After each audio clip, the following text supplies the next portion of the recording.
Hello children, I am here to teach you science of class 6 chapter 6, that is physical and chemical change. In this chapter we discuss ways to bring about change, slow and fast change, physical and chemical change, reversible and irreversible change. Let's start the chapter. Change around us. Everything around us seems to be changing. We can observe it in our home, school, garden, kitchen, playground. Many changes take place when a day and a night start. Substance around us undergoes change due to weathering, wind changes direction and speed, and cooked food get spoiled. Some of these change are beneficial change to us while some are not.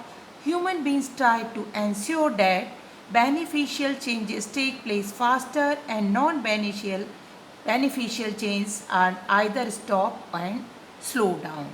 बच्चों, जैसे कि आपने देखा है, यदि हम सुबह से शाम तक देखें, अपने आसपास ऑब्जर्व करें तो हमें बहुत सारे चेंज हमारे स्कूल में, गार्डन में, किचन में, प्लेग्राउंड्स में दिखाई पड़ते हैं.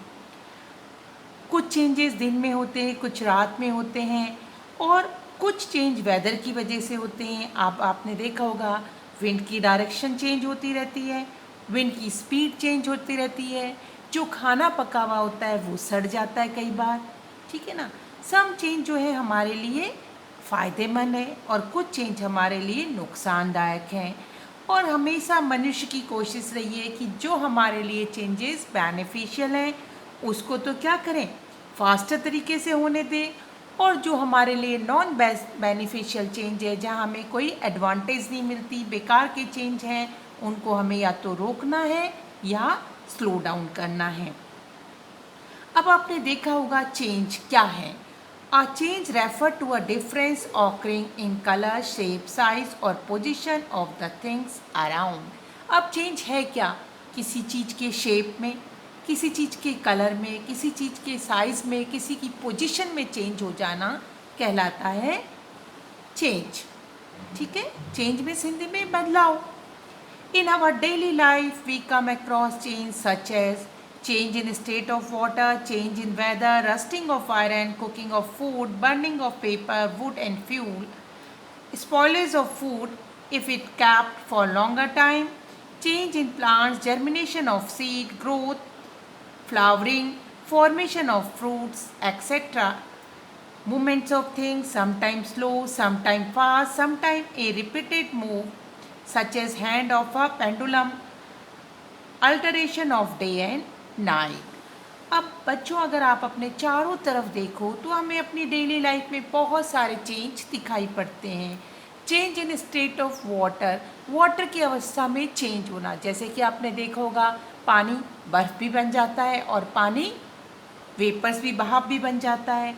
चेंज इन वेदर, वेदर में चेंज होता रहता है. कभी क्या होता है, सनी वेदर होता है, कभी रेनी होता है. ठीक है ना. रस्टिंग ऑफ आयरन, आयरन में रस्ट लग जाना, जंक लग जाना, ये भी एक चेंज है. कुकिंग ऑफ फूड, जो खाना बनता है उसमें भी चेंज हो जाता है. खाना जब कच्चा रहता है वो किस रूप में रहता है और पकने के बाद उसमें चेंजेस आ जाते हैं. Burning of paper, would and fuel, जब हम क्या करते हैं, पेपर को जलाते हैं, वुड को जलाते हैं या किसी फ्यूल को, ईंधन को जलाते हैं तो वो अपना आपको चेंज कर लेता है. जैसे पेपर जल के क्या बन जाता है, ब्लैक ऐश छोड़ता है. इसी तरीके से वुड भी क्या करती है, ब्लैक रेजिड्यूज छोड़ती है, जो कचरा है वो काले रंग का छोड़ती है. Spoilage of food if kept for longer time, यदि खाना, पका हुआ खाना बहुत टाइम के लिए रख दिया जाए तो वो खराब हो जाता है. इसी तरीके से आप देखते हो प्लांट्स में चेंज देखते हो. क्या क्या चेंज हो रहे हैं, जर्मिनेशन हो रहा है सीड का, सीड उग रहा है. दूसरा चेंज क्या हो रहा है, ग्रोथ, प्लांट्स बड़ा हो रहा है, प्लांट्स में फ्लावर आ रहे हैं, प्लांट्स में फ्रूट बन रहा है. ये सारे चेंजेस हम प्लांट्स में देखते हैं. मूवमेंट्स ऑफ थिंग्स, अब कई चीज़ों में क्या होता है, मूवमेंट होता है, मतलब एक जगह से दूसरी जगह जाती है. कुछ मूवमेंट्स बहुत स्लो होते हैं, कुछ मूवमेंट्स बहुत फास्ट होते हैं. आप जैसे कई बार मूवमेंट ऐसे भी होते हैं जो रिपीट करते रहते हैं. जैसे कि आपने पेंडुलम वाली घड़ी देखी हो, बार बार क्या करती रहती है, अपने मूवमेंट्स को रिपीट करती है. Alteration of day and night, इसी तरीके से रात दिन का चेंज होना, ये भी चेंज है एक तरीके का। Ways to bring about a change, अब चेंजेस किस तरीके से चेंजेस होते हैं वो हम देखेंगे कि किस किस तरीके से चेंजेस हो सकते हैं। Some way by which we can bring about change are heating and cooling, applying pressure and mixing. Let us study them in detail. कुछ तो नेचुरल चेंज है, लेकिन कुछ चेंज हम कर सकते हैं प्रेशर की वजह से, कुछ चेंज हम कर सकते हैं हीट अप्लाई करने से, और कुछ चीज़ों को मिक्स करने थे। तो चलो हम पढ़ते हैं। Number first, change cause by pressure, pressure की वजह से होने वाले changes. Pressure can cause many kind of changes. Let's see some important change given below. Change in shape and size, अब प्रेशर से हम बहुत सारे चेंज को कर सकते हैं, जैसे कि एक चेंज है शेप को बदलना, ठीक है ना, शेप और साइज को चेंज करना। A gas balloon change its shape and size when filled with gas. Blow up a balloon. Air enter in the balloon by applying pressure from your mouth. Observe that the shape and size of balloon change. Now let's the air escape from the balloon. The balloon deflate and the shape and size again change. अब आपने देखा है एक balloon को जब हम blow करते हैं, फुलाते हैं, तो हमारे जो माउथ की एयर उसमें एंटर करती है, उससे प्रेशर बनता है और बैलून फुल जाता है। लेकिन जब हम क्या करते हैं, उसमें से हवा को, एयर को बाहर निकाल देते हैं, तो वापस से वो क्या हो जाता है, उसका शेप चेंज हो जाता है। Similarly if we press fluffy solid like cushion, a loaf or a ball or wool, their shape change. When the pressure is released, they get back to their original shape. Metal can be changed into desired shape by applying pressure.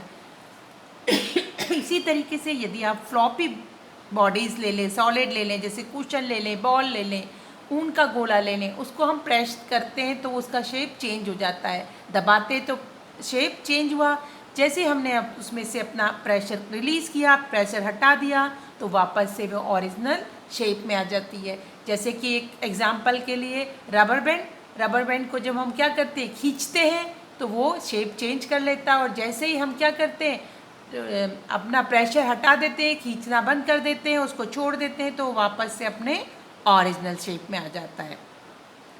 Metals भी ऐसे हैं, जिस भी shape में चाहे हम उस पर प्रेशर अप्लाई करके उनको ढाल सकते हैं। Do you know there are some changes such as day change into night that appear at regular interval? They are known as periodic change. Periodic change can keep repeating themselves after a certain interval of time. Some other changes like occurrence of a rainbow are not regular, therefore are known as non-periodic change.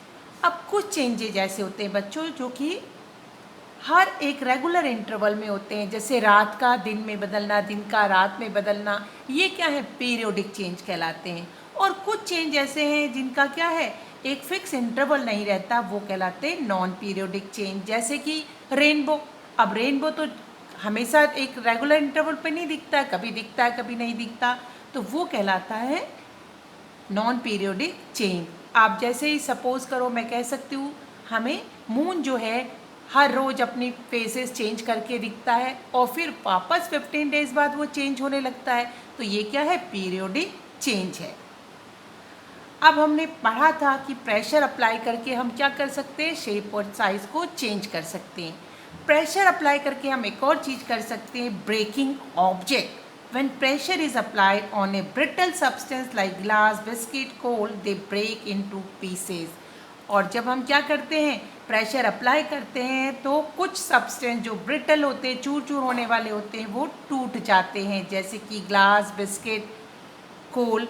जैसे ही हम इस पर pressure apply करेंगे, वो टुकड़े हो जाते हैं। तो इस तरीके से हमने देखा प्रेशर अप्लाई करने से शेप और साइज़ चेंज हो जाता है, और चीज़ें टूट भी जाती हैं कुछ चीज़ें। Number second is change cause by heating और कूलिंग। अब हीट एंड कूल करने से, गर्म और ठंडा करने से भी बहुत सारी चीज़ें चेंज हो जाती हैं। हीटिंग और cooling can cause many kind of changes. Let's see some important changes given below. अब हम देखते हैं कुछ चेंजेस।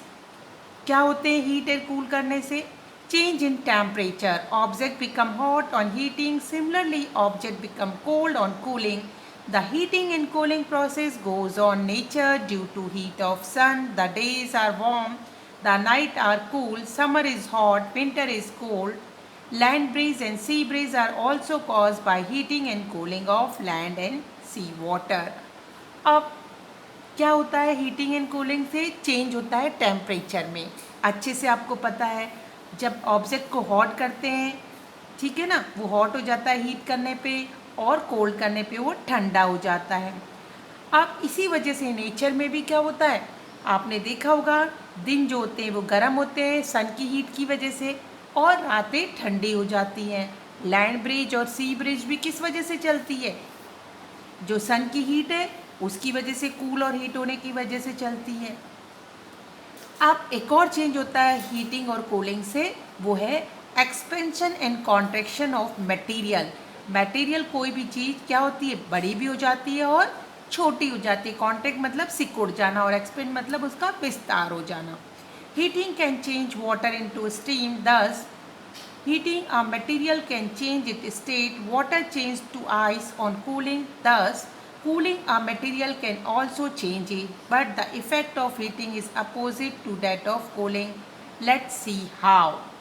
अब हीट करने से कई बार स्टेट भी चेंज हो जाती है, जैसे कि वाटर क्या होता है, स्टीम बन जाता है. इसी तरीके से कूल करने पे भी क्या होता है, अब वाटर आइस बन जाता है. कुछ और चेंजेस देखते हैं कि हीट करने पे क्या क्या चीज़ हो सकती है. Heating a substance can make it expand, but the amount of expansion deferred in solid, liquid and gases. Gas spend the most and solid spend the least. अब हीट करने से जो मटेरियल है वो एक्सपेंड हो जाते हैं, फैल जाते हैं. जैसे कि फिजिक्स में अगर बात करें, हमें मेटल की स्टेट है, सॉलिड, लिक्विड एंड गैस. तो सॉलिड जो है वो कम एक्सपेंड होता है हीट करने पे, जबकि गैस जो है वो बहुत ज़्यादा एक्सपेंड हो जाती है हीट करने पे. Water expand on heating. अब वाटर भी एक्सपेंड होता है. कैसे? इसको हम एक एक्सपेरिमेंट द्वारा बच्चों कर सकते हैं. Try this with the help of adult, और अकेले नहीं करना, किसी को साथ में लेके बड़ों को करना है. Take a glass fill with water to its brims. Pour the water in a container and heat it. Do not boil. Now try to pour in the water back into same glass. The water overflow. एक गिलास पानी ले लीजिए, एक गिलास भरकर, ठीक है, फिर उसको गर्म करने रख दीजिए. गर्म करने के बाद उसको बॉयल नहीं करना, केवल गर्म करना है. वापस से उसको आप गिलास में डालोगे तो गिलास क्या होगा, गिलास से पानी ओवरफ्लो होने लगेगा. इट मीन्स पानी क्या हो गया, एक्सपेंड हो गया है. ठीक है, पानी जो है बढ़ गया है, फैल गया है. If you keep an inflated balloon in the sun of some time, what will happen? It will grow in size as the air inside it expand on taking heat from the surroundings. इसी तरीके से यदि हम क्या करें, एक balloon लें और उसको धूप में रख दें, तो थोड़ी देर बाद देखोगे आप वो क्या हो जाता है, एक्सपेंड हो जाता है, फूल जाता है. कारण क्या है, उसके अंदर जो हवा थी वो गर्मी की वजह से क्या हो गई, एक्सपेंड हुई, और जिससे वो बैलून फूल गया.